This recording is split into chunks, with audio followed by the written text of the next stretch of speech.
So there's our ZDisks, and then there's two proteins that stick off of the ZDisks, two different kinds, which then have these other proteins on top of them. But can you think of the names? There's like the A band, I band, stuff like that. Is that what you're asking? Not quite. I mean, that's accurate. Like there is different sections, but they're kind of divided up by the A. And the A band is, a line going down, but a little bit different is the lines coming off this way. The protein, the filaments that come off this way, that have like the myosin on it and other things. Look at the myosin and the, I don't know what the other one is. Myosin and actin, yeah. So those are on top of these two proteins, but these ones have their own name too. The one that's kind of squiggly like this. This one's called Titan. And this one's called Nebula. Okay. Does he mention those? Some teachers don't. He's mentioned Titan, I feel like, but I don't think we've mentioned Nebula. Nebula. Yeah, the other people I tutored said the same thing. I took Brother Hunt, so he kind of emphasized different things, but those are the names. But don't worry about that one, I guess. So, what protein sits on top of Titan? This is the troponin. That's up on here.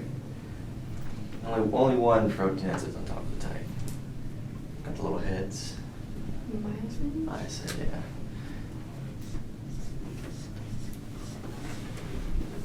So the way to kind of keep it straight, the Titan only has one protein on it, Nebula has three. Okay. So the first protein that sits on top of the nebulin is what? You said it before. Troponin. No, before that. Just an A. Actin. Actin, yeah. So first we have actin, little spheres. And then on top of them is there's something between them and the troponin, like you said. Any idea? Chad? Any idea? The tropomyosin. Tropomyosin, yeah. They're like these little sheaths kind of covering over. And then we have our troponin, which has 3 subunits. Looks like Mickey Mouse heads. Like that. Okay. Good so far? Yeah. All right. And this, of course, is on the other side too, but I'm just not going to draw that. What do we need? What needs to interact in order for contraction to occur? Just like the active bonding sites. On what? On the, what's it called? The actin. Uh-huh. Yeah, they have little. And what wants to bind to those sites? Troponin. Well, so troponin binds to it also. You're right. I'm just gonna keep throwing that answer up. Eventually it'll be right. No, you are right. Troponin does bind to the actin, but also the myosin heads want to reach up and grab it. And once they grab it, these guys they're on a slant. Then they straighten up, and that's what causes them to pull together, right?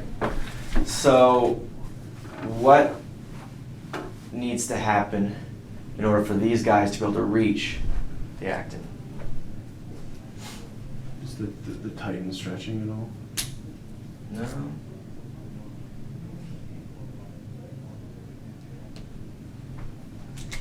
Something has to move or open or something. Yeah. I can't remember what it is though. The tropomyosin. Tropomyosin, yeah.